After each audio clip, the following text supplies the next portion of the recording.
Olá a todos! Se alguma vez sonharam com trabalhar numa empresa como a Google, este vídeo é para vocês.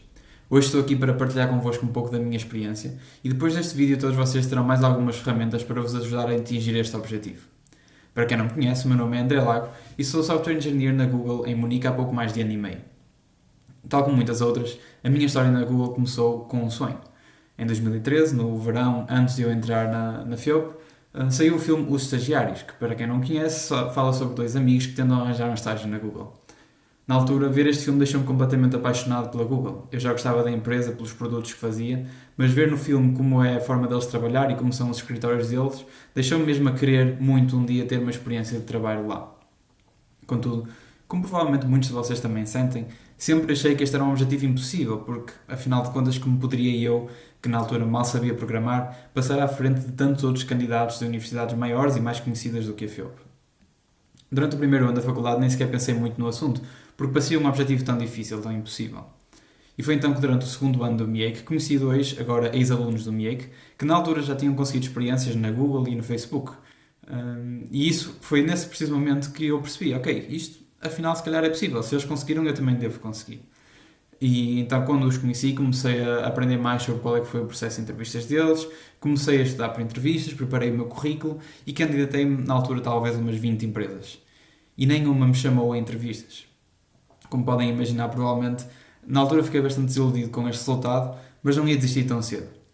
Passado um ano, no início do terceiro ano do MIEC, voltei a candidatar-me a várias empresas e desta vez, apenas uma, neste caso a Google, chamou-me a fazer entrevistas.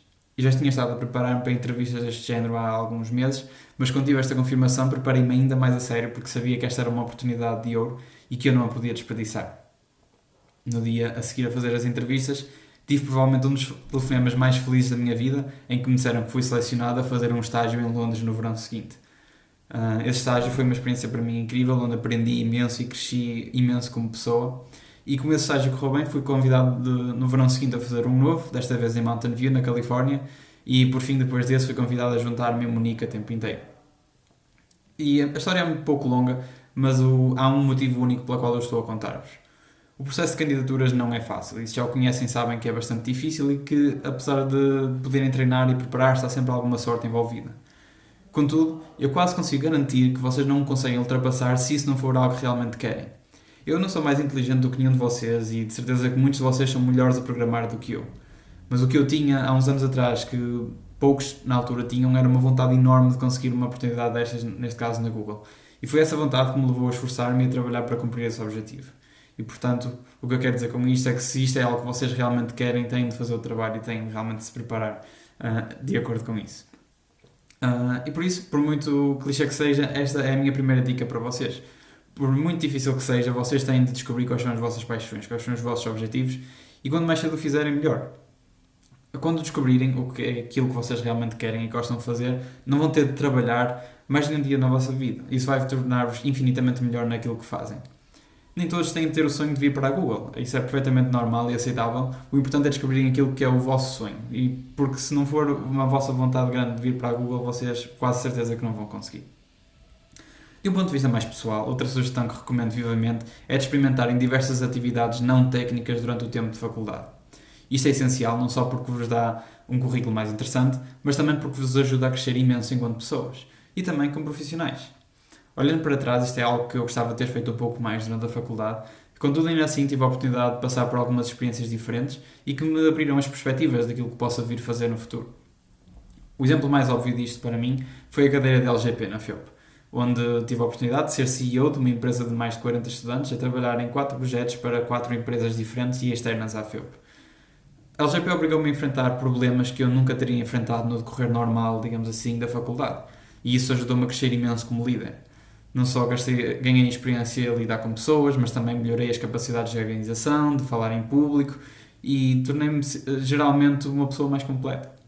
Apesar da LGP ser apenas uma cadeira da FEUP e de haver apenas um CEO por empresa, há muitas outras oportunidades que o MIEC vos dá para isto, seja os outros cargos da própria cadeira da LGP, mas também os cargos que existem noutras cadeiras, como a LDSO e muitas outras, mas também os núcleos e atividades externas ao curso, como por exemplo a AFEUP, o NI ou outros órgãos que existem dentro da faculdade. Apesar das notas da faculdade serem muito importantes, para mim também sempre foi essencial manter atividades lúdicas fora da faculdade. Aqui também, obviamente, tem uma grande variedade de coisas que podem experimentar, mas o meu favorito pessoal sempre foi o desporto. Para além dos benefícios óbvios de saúde física e mental, fazer atividades fora daquilo que é o vosso foco principal é uma forma excelente de aprenderem sobre outros assuntos e tornarem-se geralmente pessoas mais interessantes. Nos mais de 2 anos de experiência que tive na Google, já conheci imensas pessoas extremamente inteligentes, pessoas que são das melhores do mundo naquilo que fazem e com umas competências técnicas extremamente profundas. Contudo, aquelas que são para mim mais memoráveis e aquelas que me vou lembrar daqui a 10, 20 ou 30 anos são aquelas que têm as experiências de vida mais incríveis e mais extravagantes. Já conheci colegas meus que começaram a carreira a limpar sanitas na Microsoft ou que têm uma página do Instagram onde apenas publicam fotos de portas em Berlim e têm milhares de seguidores. Até pessoas que já fizeram outras atividades, como participar em grupos de debate na União Europeia ou que têm uma banda underground em Nova York. Mesmo que estas coisas não pareçam óbvias no início, estas experiências tornam-vos mais diversificados e mais interessantes, e isso vai fazer de vocês, de uma forma não direta, melhores profissionais. Tudo isto que vos disse funciona tanto na vida em geral, mas também em empresas como a Google. Independentemente das vossas notas, empresas como a Google valorizam imenso as vossas experiências e interesses à parte da área técnica. Passando para um plano mais concreto, a maior parte das dicas que vêm a seguir podem encontrá-las na net também. Independentemente da empresa a que se candidatem, há essencialmente 2 partes onde se devem concentrar mais: o CV e as entrevistas. Uma recomendação minha é que não facilitem a escrever o currículo.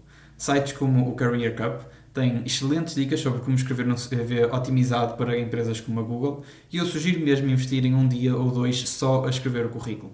É mesmo importante que se foquem nas palavras exatas que usem e que tornem o currículo o mais objetivo possível e o mais concreto possível. A segunda recomendação é, como falei, as entrevistas, e aqui, quanto mais tempo puderem dedicar à preparação, melhor é. E acreditem que uma boa preparação não chega a meia dúzia de dias. Uma boa preparação exige mesmo algumas semanas ou até mesmo meses para estarem num ponto em que têm grande confiança para entrar. Eu recomendo sempre lerem a parte introdutória do livro Cracking the Coding Interview, que tem algumas dicas mais sobre a parte comportamental das entrevistas, sobre o que é que devem comunicar com quem vos está a entrevistar ou que tipo de coisas é que devem dizer, mas depois é simplesmente fazer o máximo número de exercícios possíveis, e para isso tem sites como o HackerRank ou o InterviewBeat, e aí simplesmente têm de fazer o máximo que possam para ganhar uma maior diversidade de exercícios e problemas que já conhecem. Por fim, e talvez o mais importante, é essencial que não desistam. É provável que para terem a vossa proposta de sonho tenham de ser rejeitados por 10, 15 ou 20 empresas, mas não interessa, vocês só têm de ter sorte uma vez. Eu próprio, para ser aceito na Google, fui rejeitado pela Microsoft, Amazon, GitHub, Spotify e muitas outras. Mas o importante foi que nunca desisti, continuei sempre a tentar, mesmo já depois de ter tido o estágio. Depois de ter tido o estágio, candidatei-me a mais do que uma empresa só para garantir que ia ter uma oportunidade. Neste caso tive a sorte de conseguir na empresa que queria, mas mesmo que não tivesse isso, provavelmente ia conseguir uma outra porque tinha tentado. Mas sim, exige ser rejeitado muitas vezes, e isso é ok. Isto era o que tinha para partilhar convosco. Espero que isto seja útil para vocês e espero ver-vos um dia na Google. E se estiverem interessados em saber um pouco mais, podem sempre entrar em contacto comigo. Assim, gostava então de passar a responder às perguntas que me foram enviadas pela organização. Dado o panorama atual em que uma crise financeira é expectável como efeito consequente do Covid-19, sentes que a tua empresa está a ser afetada? Obviamente a Google está a ser afetada, como quase todas as outras empresas, pelo coronavírus, mas felizmente isso não trouxe grandes alterações no trabalho que nós estamos a fazer, pelo menos na nossa equipa. Trouxe sim algumas alterações à forma como nós trabalhamos. A minha equipa eu descrevo muitas vezes como uma equipa bastante social. Nós temos bastantes atividades para convivermos uns com os outros, seja irmos almoçar juntos quase todos os dias de trabalho, seja atividades sociais depois do trabalho. Temos sempre bastantes coisas e obviamente isso teve de ser alterado por causa desta situação. Essencialmente para nós isso traduziu-se em fazer mais coisas no formato virtual, portanto temos mais stand-ups virtuais e temos alguns eventos sociais também virtuais, mas de forma geral mantemos-nos focados naquilo que são os nossos objetivos de trabalho, e pessoalmente gostei bastante de ver a forma como a Google se preocupou com o estado psicológico dos funcionários em vez de se preocupar com qualquer que fosse o outro objetivo deles. Quais são as competências que vocês pensam ser essenciais para ser um bom profissional e o que é necessário para ser excelente? As opiniões em relação a isto dependem muito de pessoa para pessoa. Contudo, pessoalmente eu diria que um bom profissional ou é o melhor do mundo num campo em específico, ou então é muito bom em muitas outras coisas diferentes. Vou dar alguns exemplos. Se vocês forem os melhores do mundo naquilo que fazem, seja uma linguagem qualquer de programação que já não é usada há muitos anos, ou por o lado oposto, uma linguagem que é muito nova, vocês vão ser sempre melhores do que a média de mercado para aquele mercado em específico. E, portanto, vão sempre arranjar algum tipo de oportunidade para trabalharem e vão fazê-lo nesse campo que vão ser específicos. Mas, por outro lado, têm menos possibilidades para trabalhar em coisas diferentes. Existe também outra abordagem, que é serem bons em várias coisas diferentes, e isso é o grupo que eu acho que me encaixa mais. Eu não sou profissional em nenhum tipo de linguagem ou de ferramenta tecnológica, mas sempre tive a habilidade de trocar de coisas diferentes e aprender conceitos novos bastante rapidamente. E acho que isso é uma boa valia para mim como engenheiro no meu trabalho do dia-a-dia. Portanto, acho que qualquer uma destas abordagens são boas para ser um bom profissional, mas obviamente também existem outras opiniões. Na vossa empresa há trabalho em equipas internacionais? Os funcionários têm a possibilidade ou a obrigatoriedade de fazer deslocações?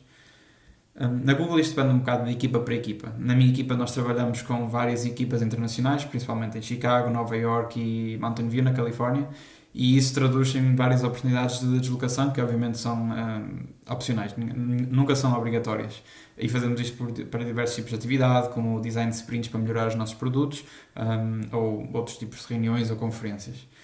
Quando se trabalha com equipas internacionais, a principal diferença é que, obviamente, o tipo de trabalho ou a sincronização tem de ser mais assíncrona, com base em e-mails ou mensagens, documentos, whatever, mas há ainda assim de vez em quando algumas oportunidades para viajar, mas depende muito de equipa para equipa. Quais são as vossas perspectivas de progressão na carreira? Na Google existem mais ou menos 3 tipos de carreiras diferentes, mas o caminho que se segue depende muito de pessoa para pessoa e depende apenas dos interesses de cada pessoa. Portanto, por um lado temos em primeiro os Individual Contributors, ou ICs, que normalmente são indivíduos com boas capacidades técnicas e que não têm interesse em gerir equipas ou pessoas ou projetos. No geral, são pessoas que obviamente começam por fazer contribuições técnicas normais e vão continuando a fazê-lo ao longo da carreira, simplesmente vão aumentando o alcance dessas contribuições técnicas, seja fazerem o design de projetos maiores ou coordenarem um pouco um projeto com uma dimensão que já afeta várias equipas ou várias até áreas da empresa, mas nunca se chegam a gerir pessoas diretamente porque não está no interesse dessas pessoas normalmente. Uma outra opção, mais numa abordagem intermédia, são os Technical Managers. Estes mantêm cargos de Software Engineer, contudo já passam a ter reportes, pessoas que reportam a eles, e também já passam a dedicar, obviamente, uma boa parte do seu tempo à parte mais de gestão, seja das pessoas, seja dos projetos. Normalmente estes, ou como eu disse, continuam a fazer algumas contribuições técnicas, mas já começam a focar-se mais em gerir as pessoas, gerir a carreira das pessoas que reportam a eles, gerir a comunicação entre a sua equipa e outras equipas de outras partes da Google. Contudo, mantêm sempre, ou devem manter sempre alguma parte de contribuições técnicas, embora a quantidade de tempo que gastam nisso depende de caso para caso. E por fim, obviamente, temos o cargo de manager mais puro, em que uma pessoa passa a assumir um cargo 100% de management de uma equipa, que vai crescendo ao longo do tempo, normalmente, e aí a pessoa deixa de fazer contribuições técnicas e pode facilmente passar de uma cadeira de uma carreira de software engineer para uma de manager mais puro. Mas como eu disse, isto depende muito de pessoa para pessoa e depende sempre dos interesses de cada um. Obviamente ninguém é obrigado a continuar num caminho se isso não for algo que faça sentido para essa pessoa. E pronto, era isso que tinha para partilhar com vocês. Espero que este vídeo seja útil e, como eu disse, podem entrar comigo pelas redes sociais normais, eu não sou difícil de encontrar. Portanto, boa sorte para o vosso caminho e um grande abraço.